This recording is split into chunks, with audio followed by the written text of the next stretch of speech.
Why would I ever want or need a portable amp? This is something I've thought about for years. Though I've understood the appeal of these types of amps, I've never really encountered a situation where I felt that I actually needed one or wanted one. However, a recent trip to the Rocky Mountains in British Columbia made me fully realize just how practical these amps could be for me. This is the story of how a trip to the mountains changed my opinion on portable amps.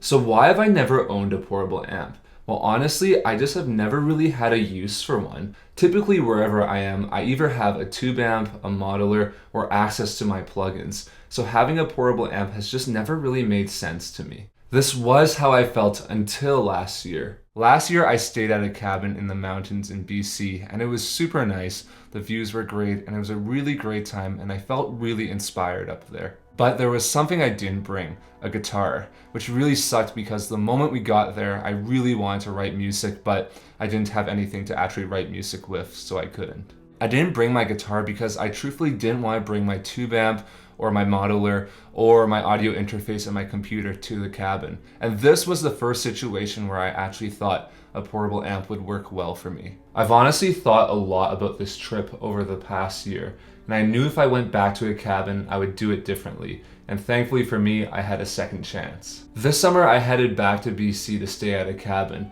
but I had to bring a guitar with me because I was going on tour 2 days after coming home, so I needed to be able to practice my parts and be show ready while on vacation. But the issue was there was no electricity at this cabin, so I couldn't bring a tube amp, a modeler, or use any of my plugins, and I don't own an acoustic guitar anymore.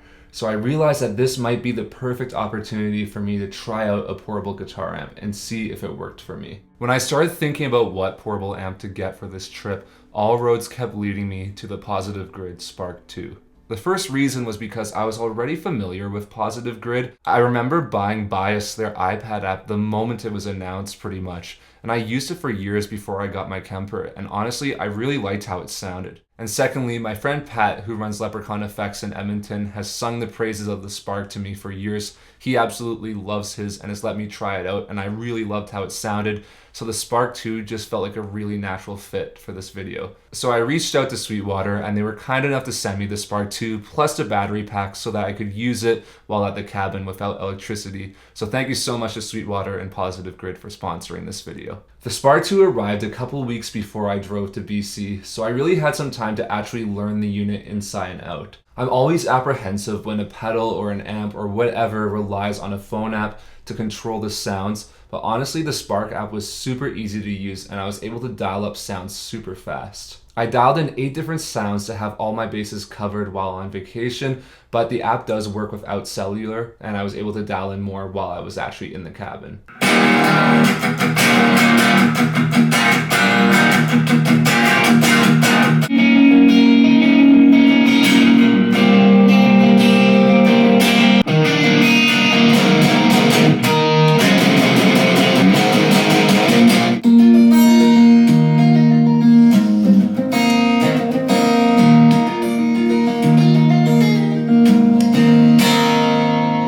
And by the way, I've uploaded all of my presets to the Positive Grid Tone Cloud. You can search for me on there at Cold G Music. These sounds are 100% free, and if you do decide to use them, I hope you like them. Finally, after a couple of weeks of using the Spark a ton at home, it was time to go on vacation. Taking the Spark on the road was super easy. I charged the battery the night before. It actually just charges while you're playing, which is super nice, and I basically put it in the back of my car. Along with the Spark 2, I brought my Fender Jerry Donahue Telecaster. I absolutely love this guitar, and unfortunately, because of my move, it's kind of just been packed up, ready to go in its case, so I figured it would be fun to bring it to the cabin and actually get to play it before the move.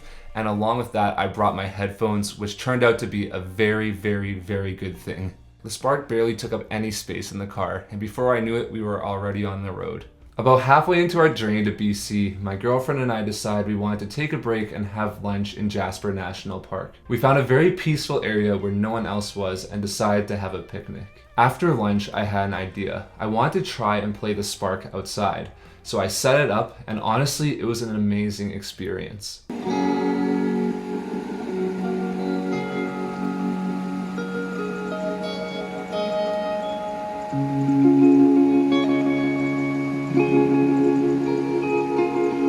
Even though no one else was around, I didn't play as loud as I could have because I just didn't want to disrupt nature. But honestly, playing at the volume I did, it was still super fun and it sounded really good.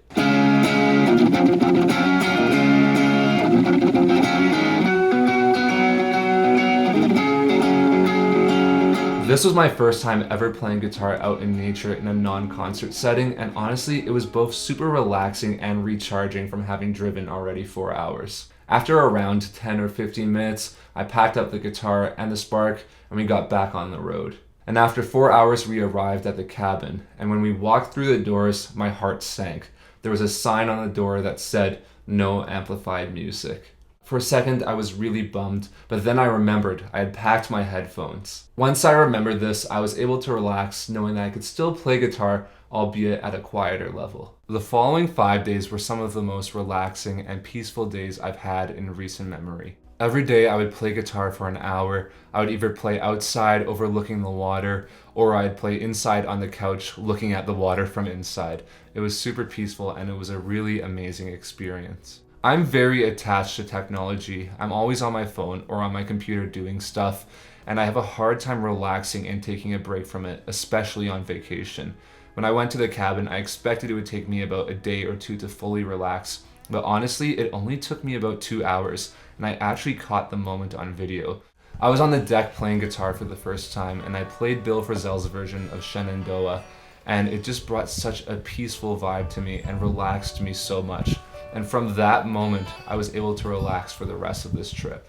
During the 5 days at the cabin, I was able to practice the songs for the show. I had the songs downloaded onto my phone so I could play them over Bluetooth into my headphones, but honestly, I was gravitating more towards writing new music. I just found it so creatively fulfilling to play guitar in a different environment other than my office, and being surrounded by the beautiful scenery up in the mountains was just so peaceful and relaxing. Lately, my life has been really hectic with preparing to move across the country, and I haven't really had any time to actually play guitar for fun in probably a couple of months, maybe more. Playing guitar at the cabin, whether inside or outside, was a really nice way for me to be able to finally relax and just stop worrying about the move for a little while and just enjoy life. It really felt like for 5 days I didn't have to worry about anything, and honestly, that was an amazing experience. But sadly, all good things come to an end.